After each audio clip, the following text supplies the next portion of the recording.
de nos États, le problème principal de nos États, c'est nos dirigeants africains. C'est Macky Sall, c'est Alassane Dramane Ouattara, c'est Sassou Nguesso, c'est Faure Gnassingbé. Ce sont tous ces dirigeants-là qui font vivre un enfer à nos populations, qui détournent les fonds, qui disent que nos pays sont pauvres alors qu'ils sont milliardaires à la tête de nos États. C'est ça le véritable problème qui fait qu'on a des gens qui meurent comme ça au Maroc et qui sont abattus comme des chiens. Ils avaient des gens qui viennent nous dire Kémy, faut respecter ses aînés. Je ne vais jamais respecter des gens qui tuent notre peuple. Je ne vais jamais respecter des gens qui humilient notre peuple. Je ne vais jamais respecter des gens qui font que notre peuple est capable de mourir comme il meurt là-bas. Jamais. Et je vais les combattre toute ma vie. Jusqu'à ce qu'ils marchent comme les Jerry Rawlings, jusqu'à ce qu'ils marchent comme les Patrice Emery Lumumba, paix à son âme, jusqu'à ce qu'ils marchent comme les Thomas Isidore Sankara. Je vais me battre contre eux parce que ce sont eux les premiers relais du colonialisme. Vous dites, oui, Kémy, tu exagères contre les dirigeants. Crevez en enfer. Notre peuple meurt. Vous êtes là, cachés, certains d'entre vous, cachés derrière votre smartphone, j'arrive même plus à parler. Pendant que nous, on se fait arrêter, surveiller, expulser, persécuter par ces dirigeants. Parce qu'on veut une seule chose qui est la justice sociale. Parce qu'on veut une seule chose qu'ils arrêtent de se soumettre au système colonial occidental. Pour moins que ça, des gens ont fait des révolutions. Nous, on mène le combat. On mène cette révolution culturelle, cette révolution politique. On fait tout ce qui est en notre possible. Mais nos premiers adversaires sont ceux qui nous mettent des coups de poignard dans le dos. Malheureusement pour eux, notre dos est dur. Ils nous donnent des coups qu'on ne sent pas, comme dirait l'autre. Changeons notre mentalité. L'ambassadeur camerounais là, qui est parti faire l'atalakou du Maroc, il devrait se faire attraper. On n'est pas un peuple qui se respecte. On ne respecte pas les nôtres. On ne respecte que quand ils sont... Je ne sais pas c'est quelle maladie qu'on a de respecter les nôtres que quand ils sont morts. On vous le dit. À un moment donné, il faut faire des choix de vie. Il faut prendre des décisions. Tant que le gouvernement marocain continuera d'être la prostituée politique, je le dis et je le répète, ce n'est pas une insulte, la prostituée politique de l'Union européenne, il faudra que nous autres soyons dans une dynamique de boycott.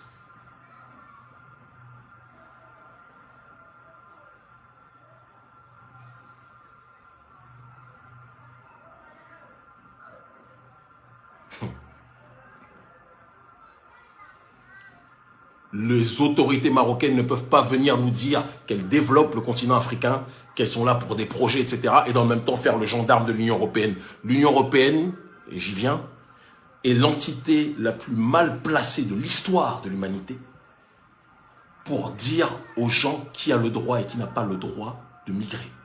Ce sont les Européens qui sont partis aux quatre coins du monde faire un tourisme meurtrier, un tourisme génocidaire aux quatre coins du monde. Nous, quand on voyage, quand les Africains voyagent, circulent dans le monde, c'est pour découvrir le monde, c'est pour travailler, c'est pour... Mais l'Union européenne, qui est l'oligarchie occidentale, lorsqu'ils ont voyagé dans le monde, c'était pour génocider les peuples. Donc vous-même, vous avez migré partout. Vous êtes les plus mal placés de la planète, même de l'univers, pour dire aux gens s'ils ont le droit de voyager ou pas. La question migratoire africaine, intramigratoire ou extramigratoire, c'est du domaine des débats internes entre Africains et Afrodescendants. Moi, je fais partie de ceux qui pensent qu'il faut qu'on arrête de voyager dans des pays qui nous sont hostiles.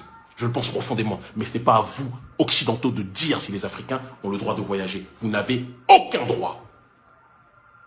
Que ce soit clair. Aucun.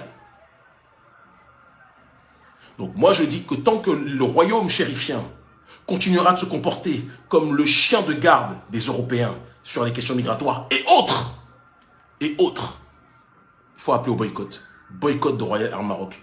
Clairement et simplement, je l'affirme. Et à partir de maintenant, ceux qui prendront Royal Air Maroc en disant « Ouais, mais ils font des bons prix », vous faites ce que vous voulez. C'est de votre responsabilité. Moi, je sais qu'il y a des compagnies exceptionnelles, Ethiopian Airlines, Askai, Air Côte d'Ivoire, Kenyan Airlines, etc., qui sont des compagnies très sérieuses, rigoureuses, extraordinaires.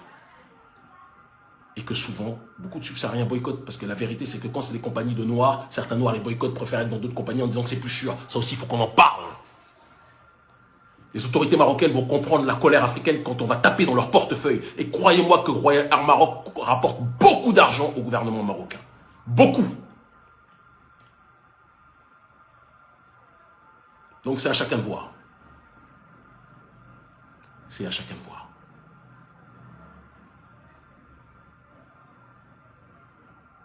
Si vous ne voulez pas vous faire respecter, continuez. Continuez à alimenter économiquement des gens qui vous méprisent. Je parle des autorités, hein. Je n'essentialise pas à tous les gens là-bas. Il y a des gens, j'en ai vu qui sont bons, il y a des gens qui sont mauvais, comme il y a des noirs qui sont très mauvais, des noirs qui sont très bons. Voilà, la bonté n'est pas d'un côté d'une couleur de peau.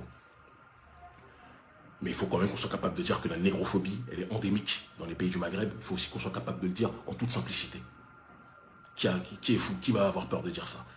Moi, je ne fais pas partie des gens qui vont dire derrière un clavier, je le dis à visage découvert, et à chaque personne qui me voit, qui me reconnaît dans la rue, maghrébin, africain ou autre, je dis un problème de négrophobie réel dans les pays du Maghreb. Il faut aussi qu'on puisse être capable de le dire. Mais dans le même temps, il faut aussi qu'on soit capable de dire que les Noirs entre eux, il suffit de voir ce qui se passe entre le soldat de l'oligarchie apatride occidentale, Paul Kagame, en RDC et le Congo, les Noirs entre eux, aussi, on manque beaucoup d'amour entre nous. Il faut qu'on soit capable de le dire. Hein? On manque profondément d'amour entre nous. Oui, tel peuple ne nous aime pas, tel peuple ne nous aime pas, tel peuple. Est-ce que nous, on s'aime entre nous?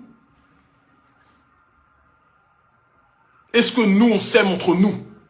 Le peuple le plus pacifique vis-à-vis du reste de l'humanité, mais qui se fait le plus la guerre à l'intérieur de ses frontières. Dès que quelqu'un émerge, certains essayent de le poignarder. Ça aussi.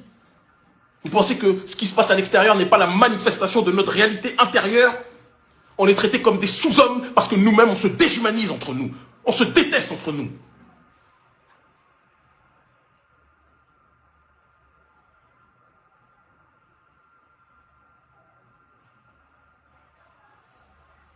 Quand on se bat contre l'oligarchie africaine corrompue, et on a certains Africains qui disent qu'Émi, tu dois respecter ces dirigeants parce que ce sont des aînés, bande d'imbéciles. Dégoûté. Heureusement que la majorité ne pense pas comme vous. Nous sommes ce que nous sommes parce que nos dirigeants se comportent comme ils se comportent.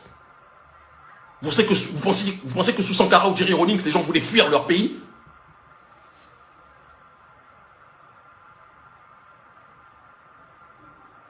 Vous ne pouvez pas demander au reste de l'humanité de vous aimer si vous ne vous aimez pas vous-même. Moi, j'ai fini avec l'histoire de oui, les autres ne nous aiment pas, il faut combattre le racisme, etc. Le jour où nous-mêmes, on va devenir une puissance, le jour où on va se réapproprier nos propres ressources, le jour où on va redevenir ce qu'on se doit d'être, vous croyez qu'ils vont nous manquer de respect?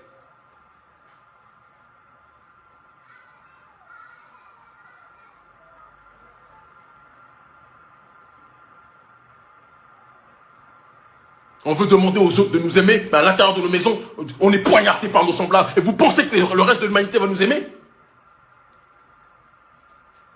La vie, c'est le karma. Hein. La vie, c'est le karma. Hein. Philosophie dravidienne à la base. C'est le karma. Notre peuple noir là-bas.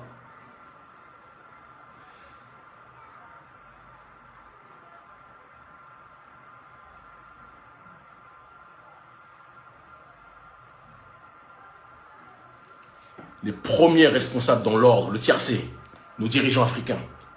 L'Union africaine est toujours bonne à mendier au reste du monde. L'Union africaine est toujours bonne à mendier. Vous avez vu ce que l'ambassadeur du Cameroun, un ambassadeur camerounais extraordinaire, je crois que c'est celui qui au Maroc a dit que les autorités marocaines ont fait un extraordinaire travail. Elles ont été courageuses, dignes, pour défendre le Maroc qui est attaqué actuellement suite à ce qui se passe là. Et vous pensez que l'humanité peut respecter des gens? Vous allez toucher à un ongle d'un Chinois, on va croire que c'est péril jaune.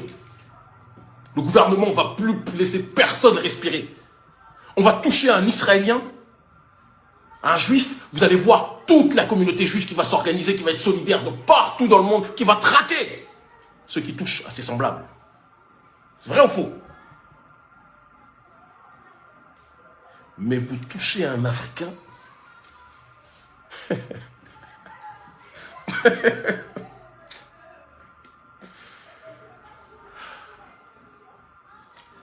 vous touchez un Africain et vous allez voir les dirigeants africains qui vont tourner le regard. Parce qu'ils vont regarder, si je tape sur eux, là, est-ce qu'il y a encore financement?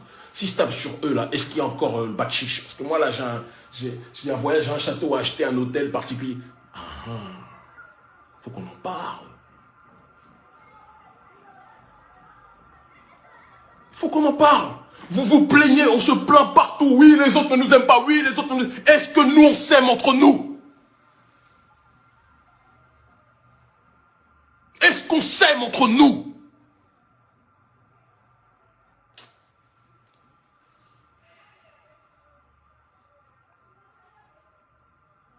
Nos dirigeants nous voient comme du bétail. Nos dirigeants viennent nous voir à chaque période électorale. Et encore, parce que les 3 quarts du temps, ils sont mal élus. Et une fois que les élections sont terminées, ça y est, c'est la boucherie. Tu parles contre le dirigeant, on t'incarcère, on te fait surveiller, on te colle des contrôles fiscaux. Genre, c'est quelque chose.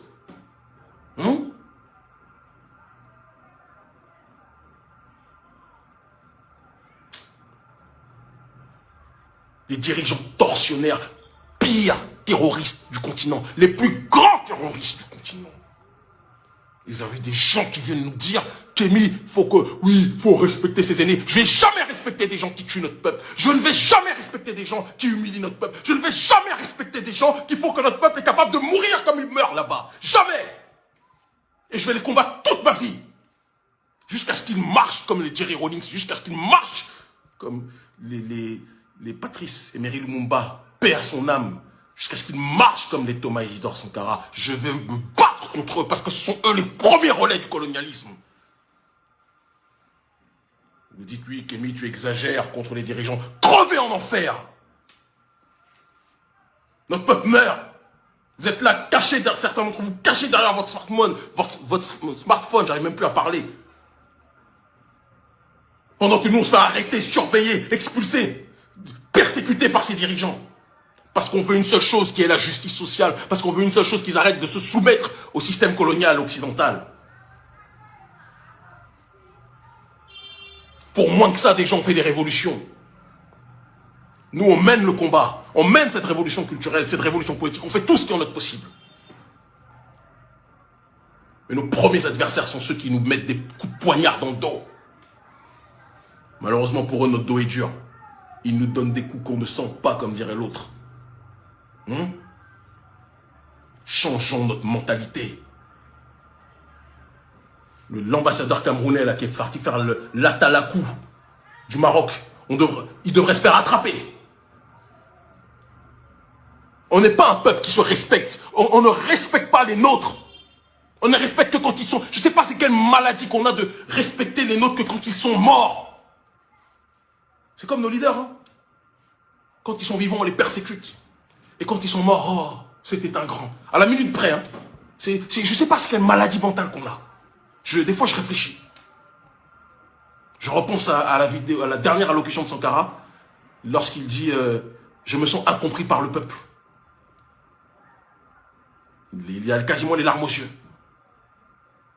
C'est les mêmes aujourd'hui, des années plus tard, qui disent oui, Sankara. Quand Sankara était vivant, alors c'est vrai, il y en a une grande partie qui prenait conscience, et puis il y en avait aussi qui le combattaient, il faut qu'on le dise. Il faut qu'on le dise.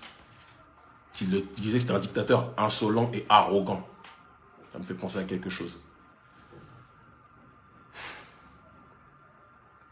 Boycott de la compagnie Royal Air Maroc et valorisation de nos compagnies aériennes subsahariennes.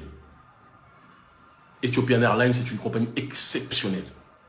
Je vous le dis, c'est une compagnie extraordinaire. D'accord? Asky, qui doit encore travailler, mais qui est là. Air Côte d'Ivoire, qui est une très bonne compagnie.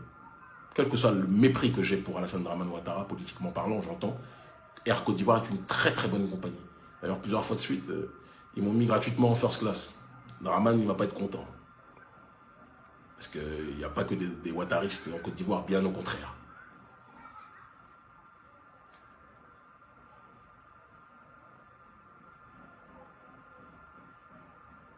Il faut changer de mentalité. Vous ne pouvez pas demander au reste de l'humanité de vous respecter si vous-même vous haïssez vos semblables.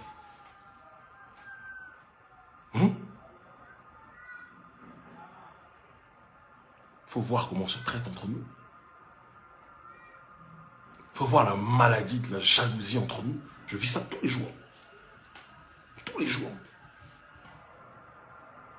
Donc oui, le problème, la négrophobie des autres, bien sûr qu'ils font parler. Mais il faut qu'on parle de la haine de nous-mêmes, qui est très très présente. Très très très très présente.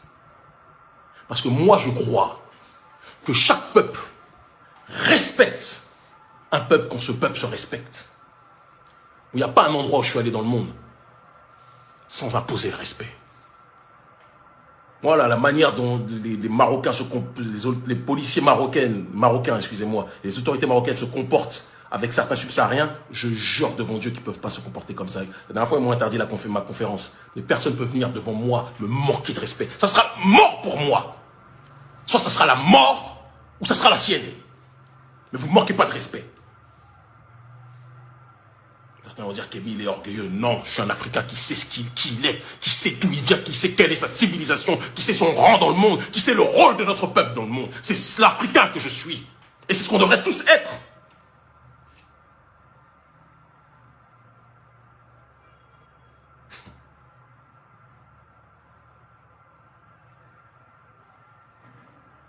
Il faut boycotter Royal Air Maroc, je le dis, je le répète, tant que, que les autorités marocaines continuent d'être les clébards de l'Union européenne, on boycotte Royal Air Maroc.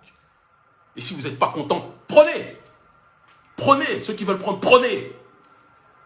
Quand ça va changer quelque chose dans nos vies, nous on vous dit, maintenant vous faites ce que vous voulez faire. L'Union européenne, quant à vous, vous n'allez pas vous en tirer facilement comme ça. On va tout faire pour vous dégager du continent africain. J'en fais le serment devant Dieu Tout-Puissant. On va vous dégager. On va désoccidentaliser nos institutions en Afrique. Pour ça, vous devenez fous. Parce qu'on a, nous tous collectivement, Yerewolo, Urgence panafricaniste, tous les mouvements patriotiques, on a mis au pouvoir des gens comme Assimi Goïta. Ça vous dérange, ça?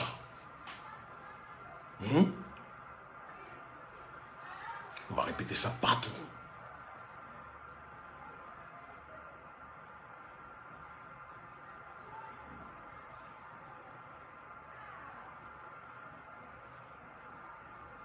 Vous ne pouvez pas, et je parle aux subsahariens, je parle aux noirs, vous ne pouvez pas demander au reste de l'humanité de vous aimer, de vous respecter, si vous ne vous respectez pas vous-même, si on ne s'aime pas entre nous, si on est toujours dans des jalousies, pourquoi lui est devant, pourquoi lui est plus brillant, pourquoi lui est plus ceci, pourquoi ça ne va pas marcher.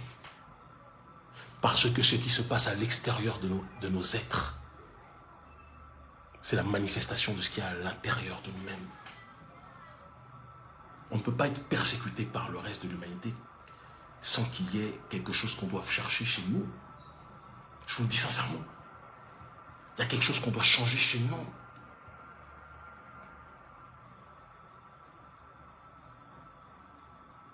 Je vous le dis, il faut balayer nos dirigeants, marionnettes.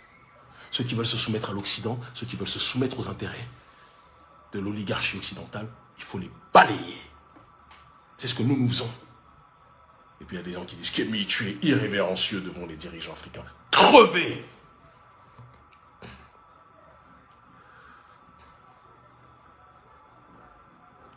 Nous, ça fait depuis 2017 que Urgence panafricaniste tourne.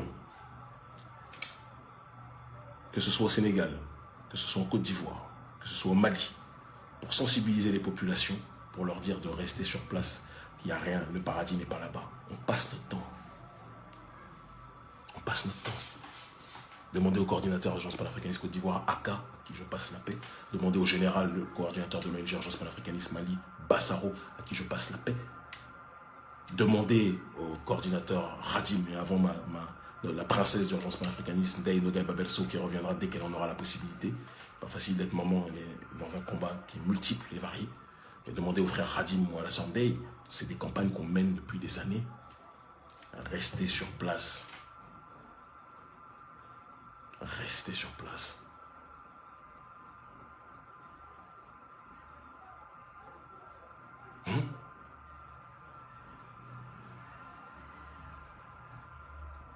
Boycotter boycotter Roya en Maroc, mais ça c'est l'arbre qui cache la forêt, ça ne va pas résoudre les problèmes globalement, ce sera une pression économique pour que les Marocains sachent qu'on les a à l'œil. Le gouvernement, je parle.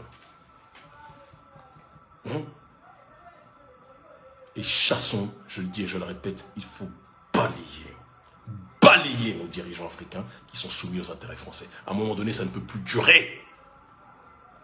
Ça ne peut plus durer.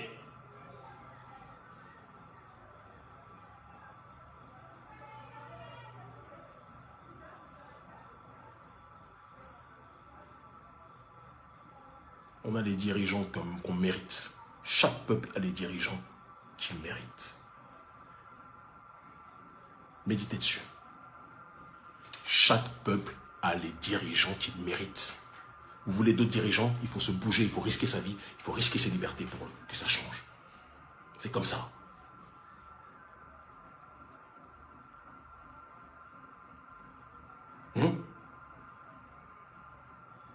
On a Faure Gnassingbé qui est à la tête du Togo. Quand on va au Togo, enfin moi je suis interdit d'entrer là-bas. Il faut aussi qu'on en parle. Vous voulez qu'on dise tous les pays où je suis interdit de rentrer justement parce que je dérange les dirigeants, parce que je dérange les dirigeants. Faure Gnassingbé, président du Togo, il croit que le Togo c'est une principauté, une royauté. Il a hérité du Togo de son père. Normal. Qui s'accapare toutes les ressources. Et vous voulez que les autres nous respectent alors qu'on se laisse respecter par personne. On a un Macky Sall qui est arrivé en tant qu'espoir d'une population sénégalaise qui en avait marre du président Abdoulaye Wade, qui a fait plus de bonnes choses au pouvoir que Macky Sall, précisons-le, même s'il a eu beaucoup de dérives. Et la trahison de Kadhafi, on ne pardonnera jamais. Mais on a Macky Sall qui est devenu la synthèse de tout ce qu'il combattait. Qui interdit à l'opposition de se présenter, comme ça.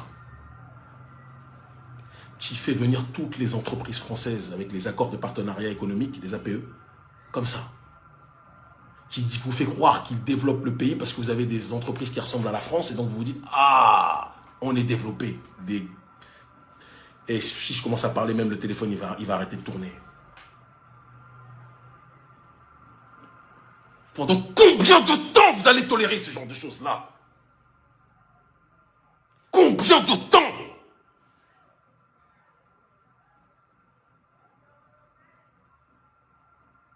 Sans parler des marabouts corrompus qui soutiennent Macky. Faut qu'on en parle aussi. Ou dans les pays comme Congo-Brazzaville, dont tous les pays, pourquoi je cite cibler un?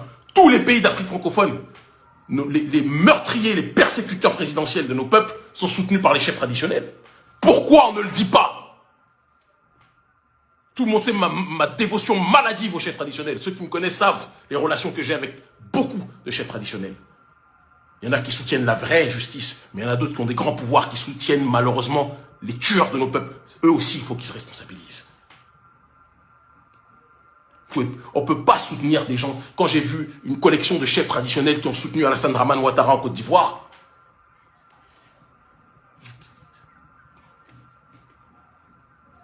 moi j'ai été élevé quand j'étais plus petit, mon père me disait, surtout je suis béninois, il me disait, tu viens d'un pays où les gens ont la science de pouvoir faire tomber ou arrêter la pluie. Et nos chefs traditionnels ont des capacités incroyables, c'est une réalité. La métaphysique africaine et la métaphysique tout court, ce n'est pas un jeu. On est capable des choses les plus surnaturelles, mais quand il s'agit d'arrêter l'injustice. Donc je remercie ceux qui sont avec nous parmi les chefs traditionnels, il y en a. Je vous aime. Dagbo Hunon et d'autres, je vous aime. Mais tous ceux qui servent les marionnettes du colon, vous aussi vous devrez rendre des comptes. Parce que l'invisible, le Seigneur des mondes, n'acceptera pas éternellement ce genre de situation. Faut qu'on se le dise.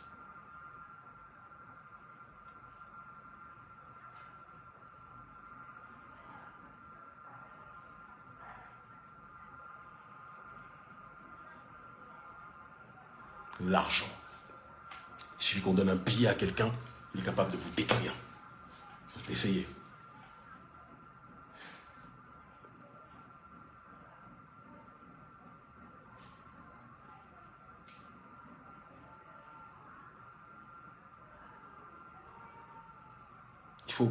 il faut qu'on fasse une introspection collective en tant qu'Africains de ce qui ne va pas. Africains et afro-descendants, parce que je ne fais aucune différence.